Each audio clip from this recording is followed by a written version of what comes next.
Hello दोस्तों and welcome to my channel वेबबाइट। तो इस वीडियो में मैं आप लोगों को बताऊंगा नेटफ्लिक्स की फिल्म अजीब दास्तां के बारे में।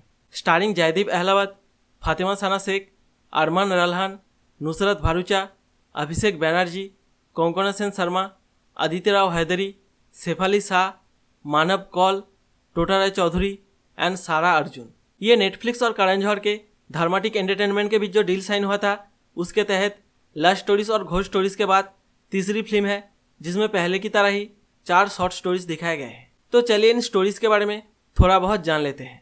तो पहली स्टोरी भाभी अप्पा या फिर भाभी को लेकर फैंटेसी के ऊपर बेस्ड है, जिसके डायरेक्टर हैं दुल्हनिया सीरीज के शशांक खैतान।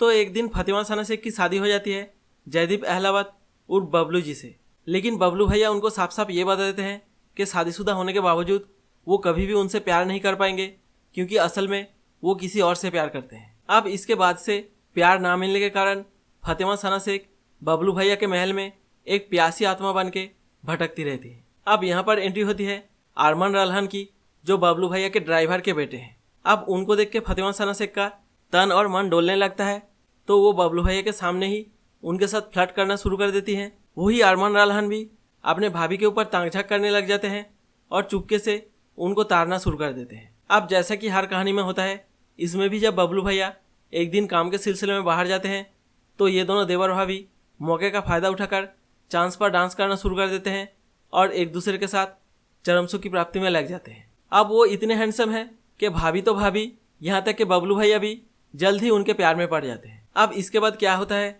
वही सब इस कहानी में दिखाया गया है। उसके बाद दूसरी स्टोरी बाई को छेड़ने के या फिर बाई के ऊपर डोरे डालने के साइड इफेक्ट के बारे में है, जिसके डायरेक्टर हैं गुड न्यूज़ के डायरेक्टर राज मेहता।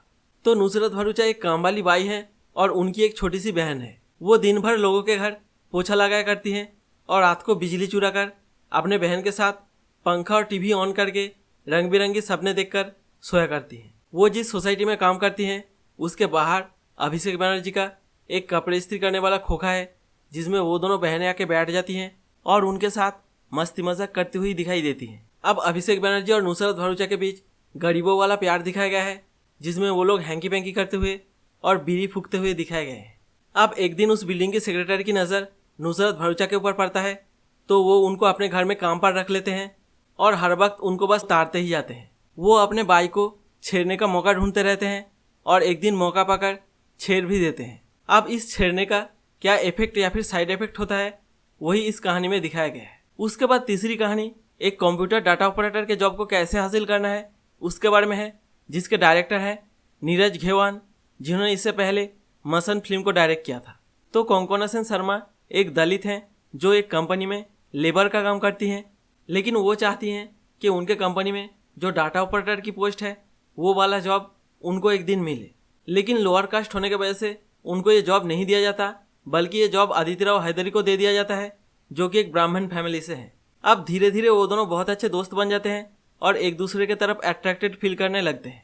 अब वैसे तो आदित्य राव हैदरी कोंकणा सेन शर्मा को अपना दोस्त मानती हैं, लेकिन साथ ही साथ वो एक नीचे जात से हैं, उसका एहसास वो उनको इनडायरेक्टली करवाती रहती है। तो अब इसके बाद क्या होता है वही सब तीसरी स्टोरी में दिखाया गया है। उसके बाद चौथी स्टोरी मियाँ बीबी बेटी और बीबी के लवर के बारे में है, जो साइन लैंग्वेज के ऊपर बेस्ड है। इस कहानी के डायरेक्टर हैं कायोजे ईरानी, जो बमन ईरानी के बेटे हैं और जिनको आपने इससे पहले student of the year film में देखा होगा। तो कहानी कुछ ऐसा है कि सैफ अली शाह और टोटा राय चौधरी हस्बैंड वाइफ हैं और उन लोगों की एक बेटी है सारा अर्जुन, जो गूंगी बहरी है, तो वो सिर्फ साइन लैंग्वेज के जरिए ही बात कर पाती है। अब सैफ अली शाह को लगता है कि उनके हस्बैंड उनसे बिल्कुल भी प्यार नहीं करते हैं और उनकी बेटी को भी टाइम नहीं देते हैं, ना ही उसके साथ इंटरेक्ट करने के लिए साइन लैंग्वेज सीखने की कोशिश करते हैं, और इस बात को लेकर उन दोनों के बीच आए दिन झगड़ा होता ही रहता है। इसी दुख भरी जिंदगी के बीच एक दिन सैफ अली शाह सज धज के और मेकअप करके एक फोटो एग्जीबिशन देखने के लिए जाती हैं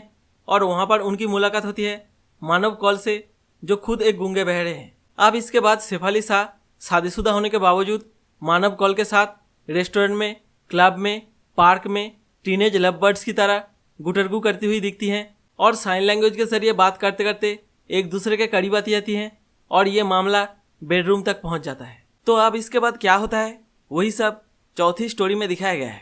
तो दोस्तों आप लोग देख सकते हैं कि इसकी स्टारकास्ट तो बहुत ही अच्छी और ज़बरदस्त है, लेकिन इसकी सभी कहानियाँ बहुत ही बेसिक और सिंपल से हैं, जिसमें आपको कुछ भी खास या फिर नया देखने को नहीं मिलता है। इसकी पहली स्टोरी तो बिल्कुल गंदीबात सीजन 1 के पहली स्टोरी जैसी ही लगती है। बस फर्क सिर्फ इतना सा है कि उसमें पति पत्नी और वो की कहानी में पति पत्नी मिलकर वो को अपने जाल में फंसा लेते हैं, और इसमें वो पति पत्नी को अपने जाल में फंसाकर अपने फायदे के लिए उन लोगों का इस्तेमाल कर लेता है। उसके बाद बाई को छेड़ने वाली कहानी में बच्चे को जो प्रेशर कुकर में डालने वाली बात दिखाया गया है वो बहुत ही इलॉजिकल है, जो आपके समझ से परे है। अब ठीक है, उन्होंने नुसरत भरूचा को उनके बहन के सामने छेड़ दिया था और वो लोग अपने बच्चे को खिलौना समझते थे, लेकिन उस खिलौना को प्रेशर कुकर में डालने के पीछे क्या लॉजिक है ये तो शायद मेकर्स को भी नहीं मालूम। और सिर्फ यही नहीं, आखिर में उसने ये क्यों या फिर किस लिए किया वो भी साफ तौर पर दिखाया नहीं गया है, क्योंकि बिजली तो उन लोगों को ऑलरेडी मिल गई थी। मतलब क्रिएटिविटी के नाम पे कुछ भी दिखाओ और बच्चों को क्रिमिनल बना दो, बस यही बाकी रह गया था। उसके बाद चौथी स्टोरी, जो असल में साइन लैंग्वेज और शेफालिसा की बेटी की डिसेबिलिटीज़ के बारे में है, उसमें इन सब पर इंपॉर्टेंस देने की जगह शेफालिसा और मानव कौल के अफेयर वाली लव स्टोरी पर ज़्यादा फोकस किया गया है, जिसके वजह से ये अनगिनत अफेयर वाले स्टोरी में से एक बन के रह जाता है, ना कि इसमें आपको कुछ अलग या फिर नया देखने को मिलता है। और मानव कौल जब पहली बार शेफालिसा से मिलते हैं तो वो उनके ऊपर लाइन मारने के लिए झूठ मूठ का एक पिक्चर दिखा के ये बोल देते हैं कि पिक्चर में वो लड़की बिल्कुल शेफालिसा की तरह दिखती है, जबकि असल में वो लड़की किसी भी एंगल से शेफालिसा नहीं लगती है। तो अगर ओवरऑल बात करें, इसमें आपको वही घिसी पिटी भाभी को लेकर फैंटेसी, लेस्बियनिज्म, अफेयर, यही सब थोड़ा बहुत ट्विस्ट के साथ दिखाया गया है।